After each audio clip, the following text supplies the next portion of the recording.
ನಿಗಮ ಚಾನಲ್ ಎಲ್ಲ ನನ್ನ ಆತ್ಮೀಯ ವೀಕ್ಷಕರಿಗೆ ನನ್ನ ನಮಸ್ಕಾರಗಳು. ನಾನು ಇವತ್ತು ನಮ್ಮ ಸಾರಿಗೆ ಸಂಸ್ಥೆಯಲ್ಲಿ ನನಗೆ ಬಿದ್ದಿರುವಂತಹ ಎರಡು ಪ್ರಮುಖ ವಿಷಯಗಳ ಬಗ್ಗೆ ಗಮನಕ್ಕೆ ತರಲಿಕ್ಕೆ ನಾನು ಇಷ್ಟಪಡ್ತೀನಿ. ಒಂದು ನಿಮಗೆಲ್ಲ ತಿಳಿದೇ ಇದೆ, ಒಂದು 38 ತಿಂಗಳ ಅರಿಯರ್ಸು ನಮ್ಗೆ ಒಂದೊಂದು 20ರಿಂದ 28-23ರವರೆಗೆ ಏನು ಹಿಂದಿನ ಕೈಗಾರಿಕಾ ಒಪ್ಪಂದ ಆಗಿತ್ತು, ಒಂದೊಂದು 20ರಿಂದ ಆ 32 ತಿಂಗಳ ಅರಿಯರ್ಸು ಇನ್ನು ಇತ್ಯರ್ಥ ಆಗೋದು ಹಾಗೆ ಉಳ್ಕೊಂಡಿದೆ. ಜೊತೆಗೆ ಒಂದೊಂದು 24ರಿಂದ ಏನು ಮತ್ತೆ ಹೊಸ ವೇತನಗಳು ಜಾರಿಗೆ ಬರಬೇಕಾಗಿತ್ತು, ಆ ವಿಷಯ ಕೂಡ ಇನ್ನೂ ನೆನಗುದಿಗೆ ಬಿದ್ದಿದೆ. ಈ ವಿಷಯಗಳ ಬಗ್ಗೆ ನಾವು ಸಾಕಷ್ಟು ಚರ್ಚೆ ನಡೆದಿದೆ. ಅಲ್ಲೇ ಸರ್ಕಾರದ ಮಟ್ಟದಲ್ಲಾಗಿದೆ, ಆಡಳಿತದ ಮುಗ್ದು ಕೂಡ ಆಗಿದೆ. ಜಂಟಿ ಕ್ರಿಯಾ ಸಮಿತಿ ಈಗಾಗಲೇ ನಿಮಗೆ ಗೊತ್ತಾಗೇ ನಮ್ಮ 29/12/24ರಂದು ನಾವೇನೊಂದು ಮುಷ್ಕರವನ್ನು ಹೂಡ್ತೇವೆ ಅನ್ನೋ ಮಾತನ್ನು ಹೇಳಿದ್ವಿ. ಆಗ ಸರ್ಕಾರ ಒಂದು ನಮ್ಮ ಪತ್ರವನ್ನು ಜಂಟಿ ಕ್ರಿಯಾ ಸಮಿತಿ ಪತ್ರವನ್ನು ಬರೆದು ನಾವು ಕೂಡಲೇ ಜನವರಿ 15ರ ನಂತರ ನಾವು ನಿಮ್ಮ ಜಂಟಿ ಕ್ರಿಯಾ ಸಮಿತಿಯೊಡನೆ ಮಾತುಕತೆಯನ್ನು ನಡೆಸಿ ಒಂದು ಇತ್ಯರ್ಥಕ್ಕೆ ಬರ್ತೇವೆ ಅನ್ನೋ ಮಾತನ್ನು ಲಿಖಿತ ಮೂಲಕವಾಗಿ ನಮ್ಮ ವ್ಯವಸ್ಥಾಪಕ ನಿರ್ದೇಶಕರು ಅನ್ಬುಕುಮಾರ್ ಅವರು ನಮಗೆ ತಿಳಿಸಿದರು. ಆದರೆ ಅದು ಕೂಡ ಜಾರಿಗೆ ಬರಲಿಲ್ಲ. ಕಾರಣ ಗೊತ್ತಿಲ್ಲ, ಯಾಕೆ ಸರ್ಕಾರ ಅವರೇ ನೀವು ಲಿಖಿತ ಕೊಟ್ಟಂತಹ ವಿಶ್ವಾಸವನ್ನು ಏನು ಕೊಟ್ಟಿದ್ರು, ಅವರು ಆ ವಿಶ್ವಾಸವನ್ನು ಉಳಿಸ್ಕೊಳ್ಳುವಲ್ಲಿ ಅವರು ಸಂಪೂರ್ಣವಾಗಿ ವಿಫಲ ಆದರೂ ಅನ್ನೋ ಮಾತನ್ನು ಇಲ್ಲಿ ಸ್ಪಷ್ಟ ಹೇಳಿಕೆ ಇಷ್ಟಪಡ್ತೇನೆ. ಆ ಕಾರಣದಿಂದ ಮತ್ತೆ ಜಂಟಿ ಕ್ರಿಯಾ ಸಮಿತಿ ಮತ್ತೆ ಒಂದು ನಿರ್ಧಾರಕ್ಕೆ ಬಂದದ್ದು, ನಾವು ಈ ಮುಂದಿನ ಕಳೆದ ತಿಂಗಳು 15/4/25ರಂದು ನಾವು ಮುಖ್ಯಮಂತ್ರಿಗಳ ನಿವಾಸದ ಮುಂದೆ ನಾವು ಒಂದು ದಿನದ ಧರಣಿಯನ್ನು ಹೂಡ್ತೇವೆ ಅನ್ನೋ ಮಾತನ್ನು ಅವ್ರ ಮುಂದೆ ಹೇಳಿದಾಗ ಮುಖ್ಯಮಂತ್ರಿಗಳು ಮತ್ತೆ ಒಂದು ಸಭೆಯನ್ನು ಕರೆದರು. ಜಂಟಿ ಕ್ರಿಯಾ ಸಮಿತಿ ಮತ್ತು ಮತ್ತೊಂದು ಸಂಘಟನೆ ಕೂಡ 15/4/25ರಂದು ಅವರ ನಿವಾಸದಲ್ಲೇ ಒಂದು ದೀರ್ಘಕಾಲದ ಒಂದು ಚರ್ಚೆ ನಡೀತು. ಆ ಚರ್ಚೆಯಲ್ಲಿ ಕೂಡ ನಾವು 3 ಪ್ರಮುಖವಾದ ಬೇಡಿಕೆಗಳನ್ನ ಮುಂದಿಟ್ಟಿದ್ವಿ. ಒಂದು 32 ತಿಂಗಳ ಅರಿಯರ್ಸನ್ನು ಕೊಡಬೇಕು ಅಂತೇಳಿ, ಒಂದೊಂದು 24ರಿಂದ ಹೊಸ ವೇತನ ಒಪ್ಪಂದ ಬರಬೇಕಾಗಿದೆ, ಅದನ್ನು ಆ ಬೇಡಿಕೆ ಈಡೇರಿಸಬೇಕು ಅಂತೇಳಿ. ಮೂರನೇದು ಪ್ರಮುಖವಾಗಿ ಮತ್ತೊಂದು ಬೇಡಿಕೆ ಅಂದರೆ BMTCL, ಅದು ಪ್ರಮುಖವಾಗಿ BMTCಯಲ್ಲಿ ಇವತ್ತು ಕಳೆದ ಮುಷ್ಕರದಲ್ಲಿ ಯಾರು ಮುಷ್ಕರದಿಂದ ಫಲವಾಗಿ ಯಾರೋ ಡಿಸ್ಮಿಸ್ ಆಗಿದ್ದರು ಅವ್ರನ್ನ ಮತ್ತೆ ತೆಗೆದುಕೊಳ್ಬೇಕು ಅಂತೇಳಿ ಒಂದು. ಆಮೇಲೆ ಆ ಸಂದರ್ಭದಲ್ಲಿ ನಮ್ಮ ಕಾರ್ಮಿಕ ನಾಯಕರ ಮೇಲೆ ಸರ್ಕಾರ FIRಗಳನ್ನು ಹೂಡಿತ್ತು, ಆ FIRಗಳನ್ನು ವಿಡ್ರಾ ಮಾಡಬೇಕು ಅನ್ನೋಂಥ ಪ್ರಮುಖವಾದ ಬೇಡಿಕೆಯನ್ನು ಇಟ್ಟಿದ್ವಲ್ಲಿ. 3 ಬೇಡಿಕೆಗಳ ಬಗ್ಗೆ ಮುಖ್ಯಮಂತ್ರಿಗಳು ಕೂಲಂಕಷವಾಗಿ ಆಲಿಸಿದ್ರು ಮತ್ತು ಆಶ್ವಾಸನೆ ಕೂಡ ಕೊಟ್ಟರು. ಶೀಘ್ರದಲ್ಲೇ ಮತ್ತೊಂದು ಸಭೆಯನ್ನು ಕರೆದು ನಾನು ನಿಮ್ಮ ಮುಂದಿನ ಸಭೆಯಲ್ಲಿ ಅದನ್ನು ನಾನು ಕಾರ್ಮಿಕ ಸಂಸ್ಥೆ 3 ಬೇಡಿಕೆಗಳ ಬಗ್ಗೆ ಒಂದು ತೀರ್ಮಾನವನ್ನು ಕೊಡ್ತೇನೆ ಅನ್ನೋ ಮಾತನ್ನು ಅವರು ಸ್ಪಷ್ಟವಾಗಿ ತಿಳಿಸಿದ್ರು. ನಮಗೂ ಕೂಡ ಭರವಸೆ ಇತ್ತು, ಮುಖ್ಯಮಂತ್ರಿಗಳು ಆಡದ ಮಾತಿಗೆ ತಪ್ಪುವವರಲ್ಲ, ಅದನ್ನು ಕೂಡಲೇ ಮತ್ತೊಂದು ಸಭೆಯಲ್ಲಿ ಕರೆದು ಅದನ್ನು ಜಾರಿ ಮಾಡ್ತಾರೆ ಅಂತೇಳಿ. ಆದರೆ ಈ ಮೀಟಿಂಗ್ ಕಳೆದ ಹೆಚ್ಚು ಕಮ್ಮಿ 1.5 ತಿಂಗಳಾಗೋಯ್ತು. 1.5 ತಿಂಗಳು ಆದರೂ ಕೂಡ ಇನ್ನೂ ಕೂಡ ಸರ್ಕಾರದಿಂದಾಗಲಿ ಆಡಳಿತ ವರ್ಗದಿಂದಾಗಲಿ ನಮ್ಗೆ ಯಾವುದೇ ಒಂದು ಮುಂದಿನ ಸಭೆಯ ಬಗ್ಗೆ ಅಥವಾ ಆ ಸಭೆಯ ಕರೆಯೋದ್ರ ಬಗ್ಗೆ ನಮಗೆ ಇದ್ರೂ ಕೂಡ ಯಾವುದೊಂದು ಮಾಹಿತಿ ಕೂಡ ಇದುವರೆಗೂ ಬಂದಿಲ್ಲ.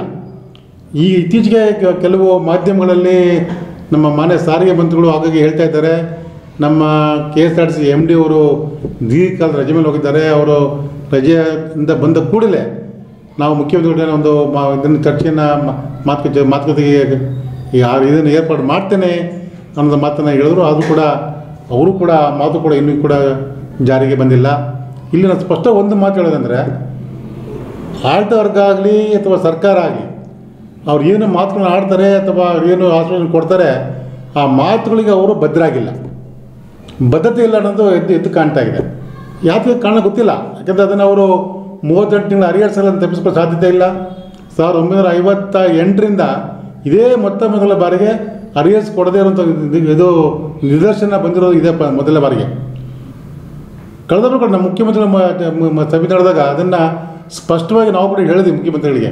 ನೋಡಿ ಸರ್, ನೀವು ಕೂಡ 2016ರಲ್ಲಿ ನೀವೇ ಮುಖ್ಯಮಂತ್ರಿಗಳಾಗಿದ್ದಿರಿ, ಇದೇ ಶ್ರೀ ರಾಮಲಿಂಗಾರೆಡ್ಡಿ ಅವರೇ ಸಾರಿಗೆ ಮಂತ್ರಿಗಳಾಗಿದ್ದರು. ಆಗಲೂ ಕೂಡ ನೀವು ಕೂಡ 12% ವೇತನ ಹೆಚ್ಚಿಗೆ ಮಾಡಿ ಸಾರಿಗೆ ನೌಕರಿಗೆ ಕೊಟ್ಟಿದ್ದೀರಿ.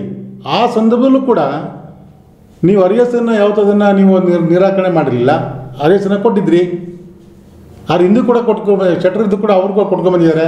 ಆದರೆ ಈಗ 23ರಲ್ಲಿ ಏನು ಸರ್ಕಾರಿ ಆದೇಶ ಹೊರಡಿಸಿದೆ, ಆ ಆದೇಶದಲ್ಲಿ ಆದಂಥ ಒಂದು ಪ್ರಮುಖ ಬದಲಾವಣೆ. ಆ ಬದಲಾವಣೆ ಏನು ಅಂದರೆ, ಈ ಏನು ಅರಿಯರ್ಸ್ 38 ತಿಂಗಳ ಅರಿಯರ್ಸ್ ಏನಿದೆ, ಆ ಅರಿಯರ್ಸ್ ಕೊಡುವುದರ ಬಗ್ಗೆ ಸರ್ಕಾರ ಅನುದಾನ ಕೊಡಬೇಕು ಅನ್ನೋ ನಿಬಂಧನೆಯನ್ನು ಹಾಕ್ಕೊಂಡಿದೆ.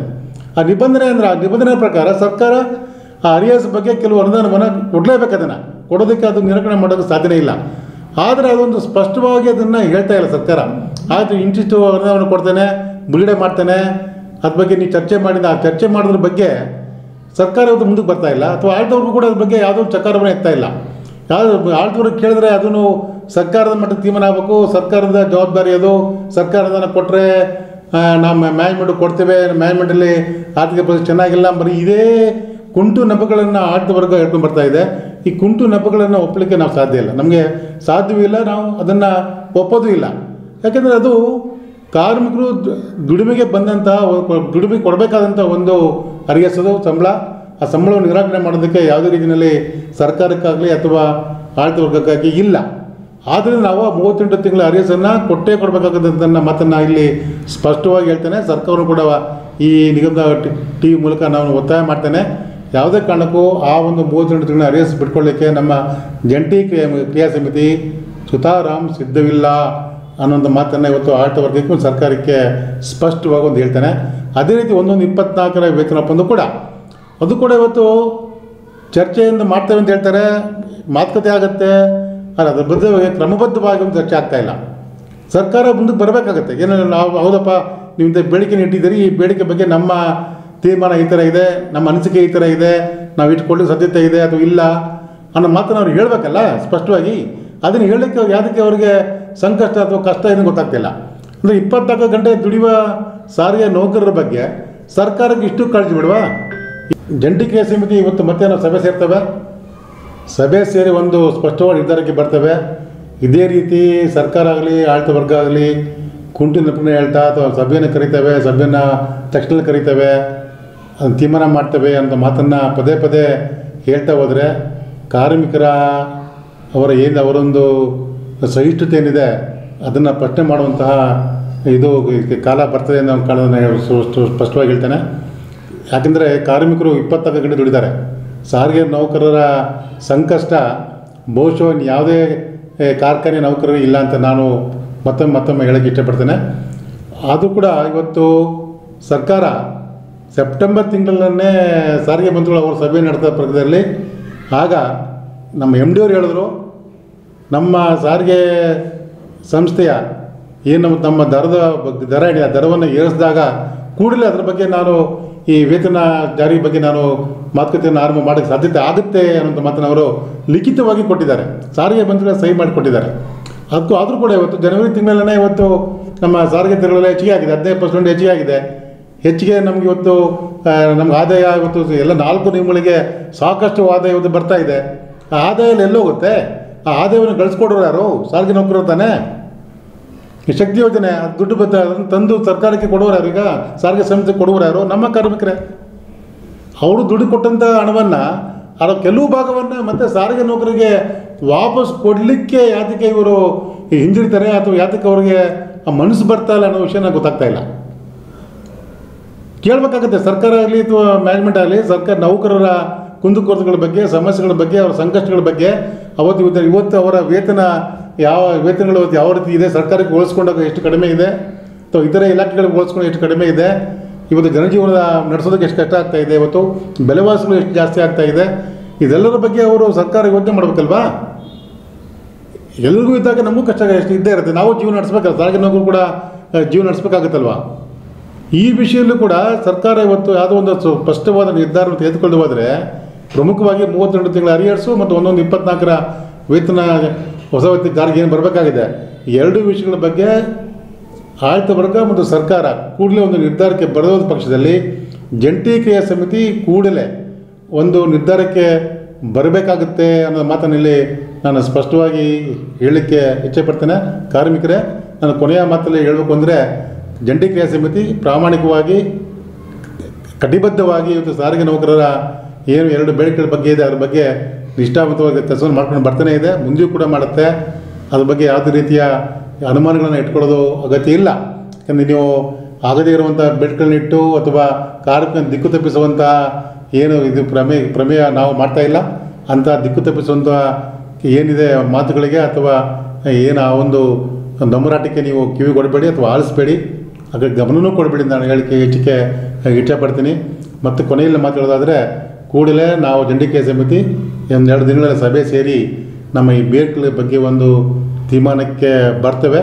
ಆ ತೀರ್ಮಾನಕ್ಕೆ ನೀವು ಕೂಡ ಸಂಪೂರ್ಣವಾದ ಬೆಂಬಲವನ್ನು ಕೊಡಬೇಕು ಅಂಥೇಳಿ ನಾನು ಈ ನಿಗಮಟ್ಟಿಗೆ ಎಲ್ಲ ಸಮಸ್ತ ಕಾರ್ಮಿಕರನ್ನು ನಾನು ಜಂಡಿಕೆ ಸಮಿತಿ ಪರವಾಗಿ ಹಾಗೂ ಮಹಾಮಂಡಳಿ ನಮ್ಮ ಶರ್ಮಾ ಅವರ ಅಧ್ಯಕ್ಷತೆ ಇರತಕ್ಕಂಥ ಮಹಾಮಂಡಳಿ ಪರವಾಗಿ ನಿಮ್ಮೆಲ್ಲರನ್ನು ಕೋರಿಕೊಳ್ತೇನೆ. ನಮಸ್ಕಾರ, ಧನ್ಯವಾದಗಳು.